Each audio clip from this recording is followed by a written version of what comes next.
السلام علیکم ورحمۃ اللہ وبرکاتہ۔ پوری ملت اسلامیہ سے یہ مؤدبانہ درخواست ہے کہ ووٹر آئی ڈی کارڈ کی ویریفیکیشن ہو یا NPR نیشنل پاپولیشن رجسٹریشن کا معاملہ ہو یا NRC، ان تمام امور پہ مختلف خبریں آ رہی ہیں۔ کوئی کہتے ہیں یہ لازم ہوگا، کوئی کہتے ہیں لازم نہیں ہوگا، لیکن ہمارے اس وطن عزیز ہندوستان کے معزز وزیر داخلہ جناب امیت شاہ صاحب نے واضح لفظوں میں کہا ہے کہ وہ NRC لائیں گے۔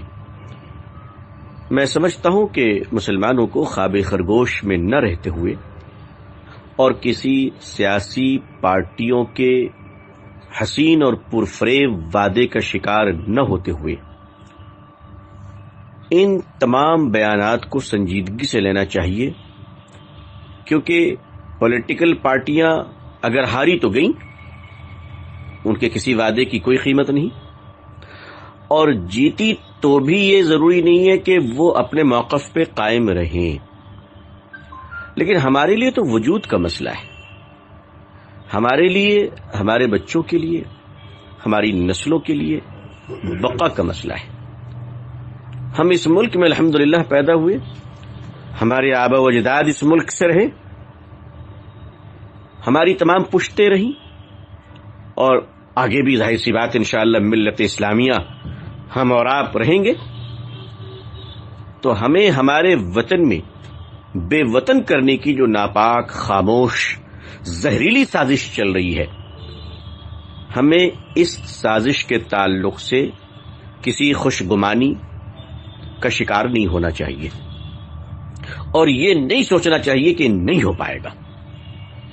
کشمیر کے 370 کے متعلق چھاتی پیٹ پیٹ کر لوگ کہا کرتے تھے کہ نہیں ہو پائے گا، آپ نے دیکھا کیا ہوا۔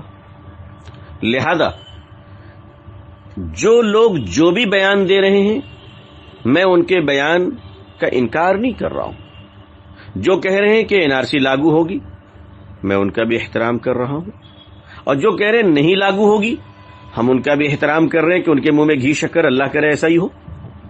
لیکن میں تمام لوگوں کے احترام کرتے ہوئے ملت اسلامیہ کو آواز دے رہا ہوں کہ موقع غنیمت ہے، اگر ہم اپنے کاغذات کو درست کر لیں تو کیا بری بات ہے۔ مستقبل میں یہی کاغذات ہماری اور آپ کی اولادوں کے کام آئیں گی نا۔ ہم اپنے پیپرز کو ٹھیک کر لیتے ہیں انشاءاللہ۔ میں تو کہتا ہوں ہر شر میں خیر چھپا ہوا ہے، ہر شر میں خیر ہے۔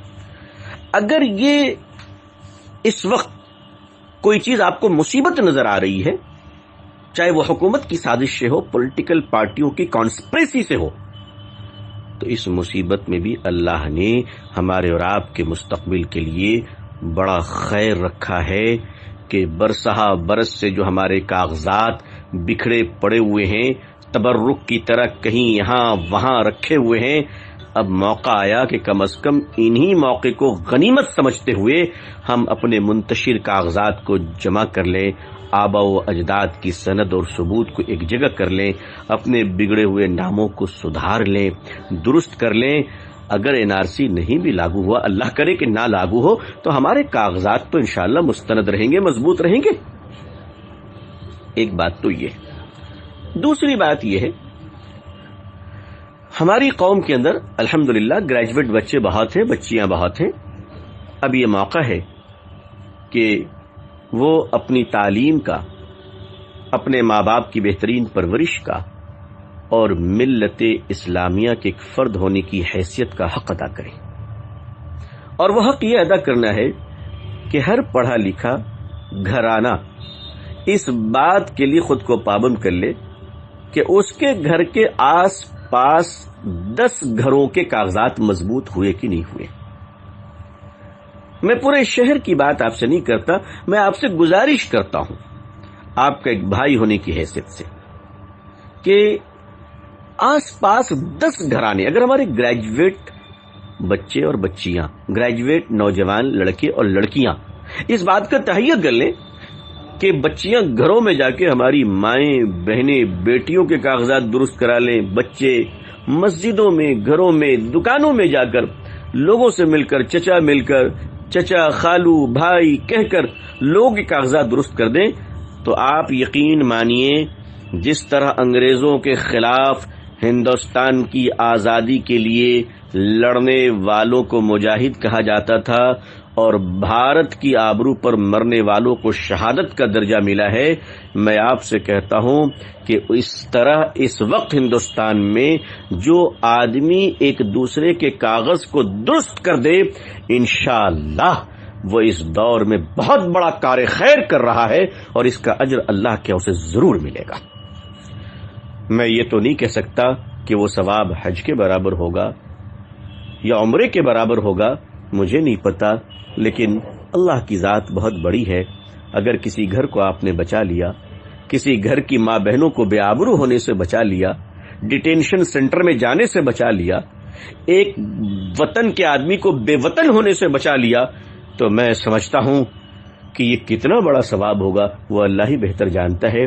تو اس وقت دو پہلو ہیں، ایک تو یہ کہ NRC کی لٹکتی ہوئی تلوار میں ایک اچھی بات یہ ہے کہ ہمارے کاغذات مضبوط ہو جائیں گے، اور دوسرا یہ کہ اسی بہانے ہم ہمارے لوگوں کے قریب آئیں گے، دل سے دل ملے گا۔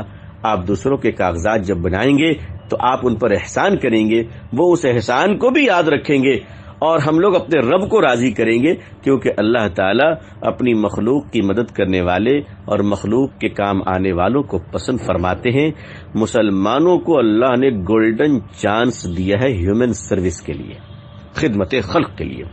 اور ہاں ایک بات اور بتا دوں کہ جب آپ کام کریں تو آس پاس جو ہمارے ہندو بھائیوں کا مکان ہو ان کے لیے بھی اچھا کام کیجیے گا، ایسا نہیں کہ صرف مسلمان کا کیجیے گا، نہیں، ہندو بھائیوں کی بھی کاغذات مضبوط ہو، ہمارے پڑوسی ہیں، وہ ہمارے بھائی ہیں۔ حکومتیں جو کہتی ہیں کہ صرف مسلمان کے لیے ہوگا ہندو بھائیوں کے لیے نہیں ہوگا، حکومتوں کے وعدوں پر مت جائیے، بھلا سب کا کیجیے، بھلا سب کا کیجیے۔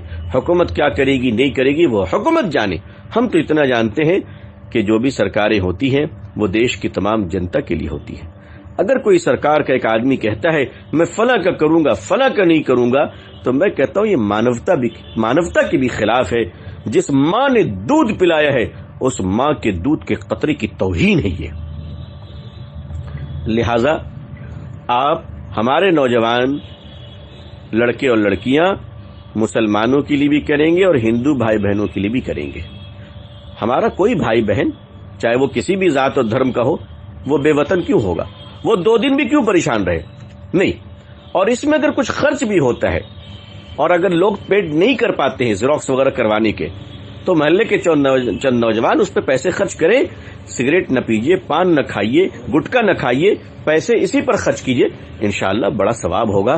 آئیے، میں سمجھتا ہوں گولڈن چانس اللہ نے ہم لوگوں کو دیا ہے، ہم ہاتھوں میں ہاتھ ڈال کر پورے بھارت کو یہ بتا دیں کہ ہم سب ایک انسان کے لیے شیشہ پلائی ہوئی دیوار کی طرح کھڑے ہو جائیں گے، اور مسلمان جہاں پر ہے وہاں پر کوئی انسان پریشان نہیں ہو سکتا، چاہے وہ مسلمان ہو، چاہے وہ ہندو بھائی ہو، کسی بھی ذات کا ہو، کسی بھی دھرم کا ہو، ہم سب کے لیے کام آئیں گے۔ یہ کہہ کر اللہ کے لیے کام کیجئے، سارے جہاں سے اچھا ہندوستان ہمارا۔ مجھے امید ہے کہ آپ ان باتوں کو سنجیدگی سے لیں گے۔ اللہ سے دعا کیجئے کہ اللہ تعالی ہم سب کو لباس عزت عطا فرمائے۔ بہت بہت شکریہ۔ آپ کا خادم اور دعاؤں کا طالب محمد ابو طالب رحمانی، جزاک اللہ، والسلام علیکم ورحمۃ اللہ وبرکاتہ۔